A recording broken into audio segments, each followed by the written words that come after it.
now for the second part of the book by Walter Russell called The Divine Illiad. The Book of Desire, a Communion. I am in the kingdom of thy heavens, O my Father, Mother. Speak thou to me, lest my words to man be but my words, not thine and mine. Earth is far, I behold it not, know it not, I but sense it afar, through flux threads which bind me to it lightly. I know thee only in me, thee, the light of myself, thee, the two lights of my far body which lies enfolded in thy body, awaiting self of it, self of me, self of thee, at its reborning. Deep upon my heart are questionings, which I must answer in words, for which there are no words.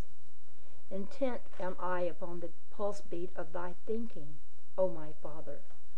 Extend thou the two interweaving lights of thy thinking to my consciousness, that my knowing shall rightly interpret thy thinking through the pulse beat of my thinking. That was his prayer. Now here's the word that came to him. The word. Write thou these words for men. Through my messengers I have told man to cast his bread upon the waters, and it would return to him multiplied. But he comprehended it not even to this day. Through my messengers I have told man that it is not easy for him who loveth riches of earth alone to enter my kingdom, but he still fails to comprehend that he may have great riches and still find his way to me through obeying my one law. Write thou my law for him 100 times, yea, 100 times 100 times, and exemplify it unceasingly, that he may know it inviolate, and he may know it irrevocable, and that he may find ecstasy in obeying it. Write thou again my oft-said words. Desire ye what you will, and it shall be thine. All my universe will give it thee in the strength of thy desires, and in the strength of thy action in reaching out for thy desire. Heed ye thy desires, lest they be unlawful. Measure ye thy desires carefully against their opposites, lest unbalanced desires breed their unbalanced kind to arise and smite thee. For again I say, my one principle of my one law is founded upon the solid rock of equal interchange between all pairs of opposite things, opposite conditions, or opposite transactions between men.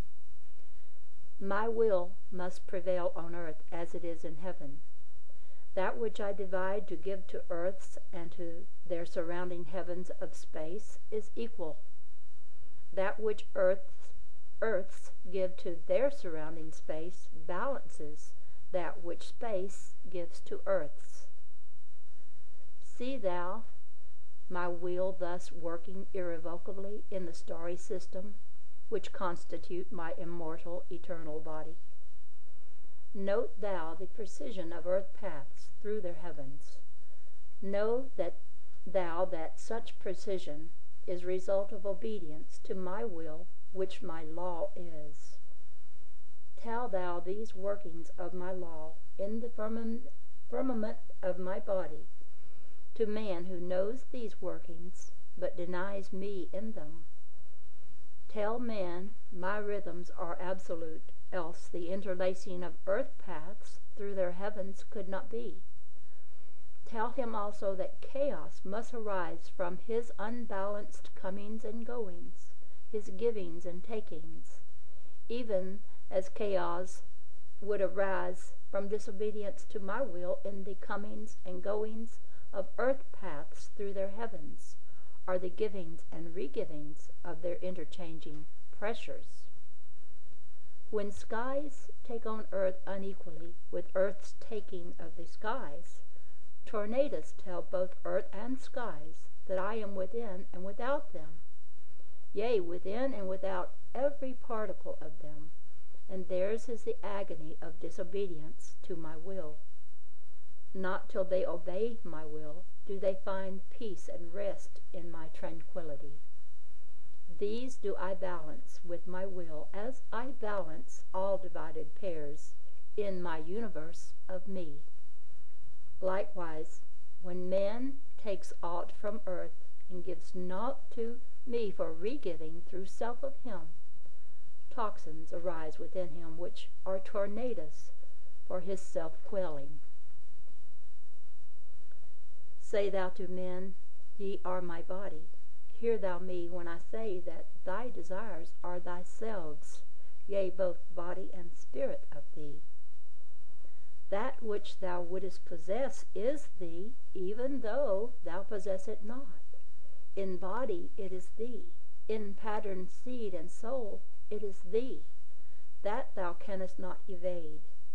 Thou thyself create thyself in thy image. If thou desirest gold of earth without balancing thy taking of it, by giving gold of heaven in equal measure, thy very soul records the changing of thy unbalanced soul pattern to the measure of thy unbalancing. He who discords the patterns of my balanced will discords his very seed. Its rhythms he must make absolute, even as the disturbed rhythms of earth's storms must be made absolute. From this, my decree, there is no escape for man, nor star, nor galaxy in my universe, which I imagined into seeming being to manifest me. Balance thy desires, and they will bless thee with multiples of their kind.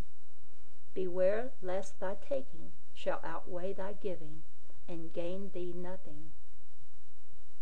Consider well my will, disregard it not, for thou shalt well pay heavily for even one whit of its reaching. For I am balance, as heaven and earths of my balanced radial body vary not one whit in their rhythmatic balance, so shall man vary not one whit. Unknowing man unthinkingly counts upon his own power to set aside my one law to fit the measure of his desires. But I say I alone hold balance. Man walks through his cycles upon a tautened rope. Wherever his foot toucheth, I am there, giving him foothold as the fulcrum of his effort. From my rest at that fulcrum, he takes the power I give to him to express his desire. Without me he can do naught.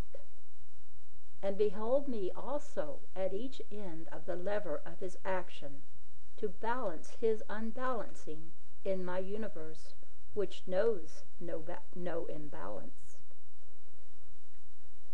Yea, be it ever known that two eyes of man's very God watch over every action of each man, whose body my body is. And if man would know where those two eyes of his God are located, I say seek them at each end of his wavering pole, which keeps him upright upon his tautened rope. For man cannot be without me, even though he deny me in him. Have a care, therefore, that desires of man for things of earth be balanced by desires for heavenly blessings, without which man has naught. Know thou, my messenger, that I, thy God, ruleth over all things of my imagining. For I am absolute, and all things which extendeth from the light of my imagining are absolute. Likewise I am perfection, as I am truth. All things which extendeth from me are perfect, they are truth. That which seems imperfect to man's eyes is but seeming, for he sees not all. Could he see all, he would see all perfect. As the